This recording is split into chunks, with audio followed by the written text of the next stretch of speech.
Hey everyone, welcome to another video. I've been using OpenClaw for almost 3 weeks now, so I wanted to give you 5 of my biggest tips and tricks that you can integrate into your setup, and then we'll go over some bonus tips at the end of the video. If you're new here, feel free to like and subscribe. Thank you for watching. Let's start with number one, my biggest tip: do set backups.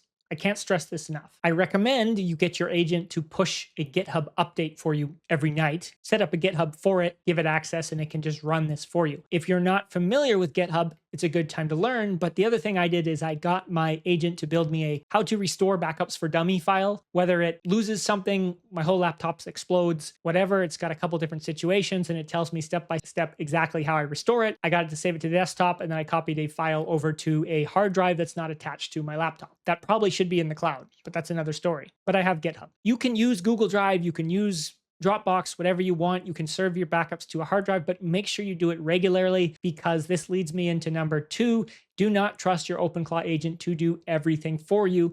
It gets messy and it is going to brick itself more than you think. And I've used every model out there. I've tried different ones. That's not the problem. Problem is your agent sometimes just messes up, and it's usually your prompting, but honestly, unless you're a professional prompter, you're going to mess up and your agent's going to mess up. And sometimes it's just better to do things for it. And I'll give you some examples. The first time I tried to spin up a sub agent, I asked my agent to do it for me. And I was pretty specific with what I want the agent to do. We'd done some back and forth, but I didn't tell it how to set it up. And so it didn't give it a unique ID, and it didn't put it in the right workspace. And if I had just used the terminal and used the command prompt, OpenClaw would have walked me through setting up a new agent. And the first thing it asks you is, what workspace would you like to use? The default, it says, is great. And there's a couple steps. It's very easy. But instead, my agent did something really weird, bricked itself, and I had to go in and fix it. Alex Finn tells you on some of his videos, like, hey, give your agent any tweet, anything you see, tell it to read it, tell it to do it, tell it to do everything itself. You're going to find there are a lot of things you want to do on your own, especially when it comes to infrastructure, setting up the basic infrastructure of your agent. I also find that going back and forth is how I've got some of the best results. Argue with your agent, right? Tell it, here's what I want to do. What do you think? Read what it suggests and then be like, hey, what about this? What about that? It will think and it will be like, okay, good. And you'll end up coming up with a much better structure than if you just give it a detailed prompt up front and say, hey, go do this. You're autonomous, do whatever you want kind of situation. Number three, do clean your workspace. Doing some things yourself helps with this a lot, but of course we all want our agent to do a lot for us. That's the whole point. But your agent will put random shit all over the place. You'll run into drift. It will put files everywhere. And so tell your agent to be organized. And here's an example. I have a content pipeline running. One of the skills is editing videos, right? And so every time I upload a video, at first it was just putting them all in the same folder, no conventional naming files. And when I went back in there, I was like, hey, there's 3 copies of the same video. Why is it all over the place? And I was like, no, be organized. Use timestamps. Set the date and set a folder structure that makes sense, right? And stick to it. And then this goes back to the infrastructure, because you need to actually make sure that your agent is sticking to that, because sometimes if it decided to write this to its memory or its soul or some other infrastructure, sometimes it doesn't always put it in the right place and it can mess things up. We're not going to talk too much about memory in this video, but I'll touch on it a little bit at the end. But you can go a long way by just looking at your workspace and asking your agent, hey, what is this file and why is it here? Because you will start to find that there's random shit everywhere that can be cleaned up, deleted, or organized if you're proactive about it, and do this on a regular basis. Or even just tell your agent to audit itself on a regular basis to be more organized. But I do recommend you go in and take a look at it and understand what is there, at least on a high level, so you can see if things are getting messy and out of control. Your soul file also needs to be audited on a regular basis, because that is your ground truth. And honestly, I would say your agent has a tendency to make the soul file way too long if it keeps writing into it. And then that'll cost you API tokens and it'll be expensive. And you end up with just unnecessary shit in there. So the core files like memory, soul,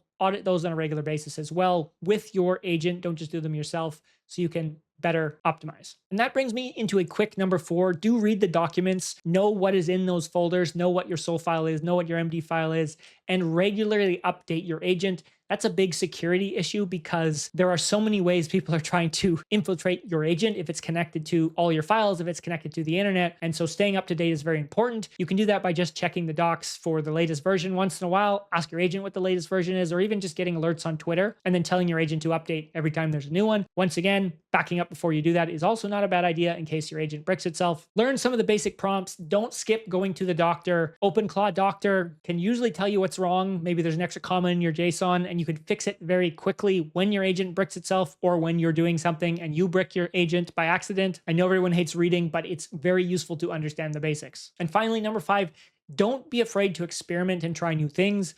I have been running a couple different agents, and I found that the infrastructure for one does not work well for the next, even because I'm using them for different personal versus business reasons. And everyone else is using their agent for a different way, and just copying everyone else's infrastructure and ideas is a good way to maybe have something that functions, but it's not going to meet your goal. And so this is where, coming back to what do you give your agent to do, I would say a lot of good tips, and this is why I don't talk about this a lot, is a lot of tips and tricks videos out there tell you to give your agent as much information about yourself as you can. That is a great tip so that it can learn your goals and suggest things that work for you. But that brings back to my earlier thing. Make sure you are auditing where it's actually saving all that information about you, and it just doesn't end up bloating your files with unnecessary stuff. Because at the end of the day, if you want this to organize your life or your business, you should be optimizing for infrastructure first and vibes second. But don't be afraid to experiment, but do things that are going to be beneficial for you. Don't just copy every skill you see on the internet because it's dangerous, but also because it might not work for your workflow. Those are my tips and tricks. If you stuck around long enough, thank you. I'm just going to rant for a minute on some other ideas around Claude Bot. I love it. The experience has been great, but there are a lot of learnings. There's a lot of frustrations, and I want to make this easier for people out there. So I think there's a lot of tutorials on optimizing your memory, which is why I didn't put it in one of my tips and tricks. But I will say, for me, for my core agent, what I am basically doing is I set a loop into its logic where it checks its soul, and then it checks a to-do list, and then it writes to memory. It writes daily logs on what we learned each day, what was important, what worked, and what didn't work. And then in the logic, I also tell it to only look at the last 2 days unless I ask it to go back further, right? So if we have an issue, it doesn't remember something, I can say, hey, go look at last week's memory logs. But otherwise, I found it kind of looks randomly all over the place. And if you're doing, like I said earlier, regular audits of your files, you're gonna sometimes dump out shit that you don't want. And these will be in the logs, which aren't read first. They're read after your memory and after your soul. And so you can have some stuff in there that you can bring back into the soul later if it got cleaned out because it's in a nice daily log. And maybe after a year, I'll delete these, but the files are pretty small. And as long as they're organized by day and you don't have anything weird going on there, I do find it quite useful to save all that extra fluff there. So you have it, but it's not bogging up your tokens, costing you money, or taking away from the core skills. There are a whole bunch of other settings that you can turn on or off, but honestly, they also get changed every update on CloudBot. And so the video you watched from 2 weeks ago telling you to turn off memory A and B probably doesn't apply anymore. So that's the other reason I didn't want to put this in here. But really, it's the infrastructure. If you get this core loop of how your agent thinks, what it checks in what order, knowing that soul is your top level, you can get it to be quite intelligent without forgetting anything important. Try different models, use the best model for the right task. This is a tip that's all over the place, very easy. If you're searching social media, use Grok. If you want the absolute best reasoning, use Opus 4.6. But at the end of the day, like I said, usually the failure is not going to be your model. It's going to be the prompting. It's going to be the direction you gave your agent, or it's going to be something else you didn't check. I've been using Kimi. I've been using Opus. I've been using OpenAI. I used Minimax, and I ended up switching what I'm doing for what, but I like to experiment, look at the output, try and go back and forth. I will say for me, Opus 4.6 for top level for anything, especially if you have that max subscription, is very useful. A lot of people don't talk about this because Anthropic is not technically allowing people to use your token, even though it's in the setup now for OpenClaw. It wasn't before, but now you can just go to Anthropic, say use your token, and if you have a max plan, it'll just use your subscription plan rather than the actual APIs, because the APIs get really expensive. But if you set that up, be aware that Anthropic could block you eventually, and then you'll need to pay for the API. So have a fallback as well.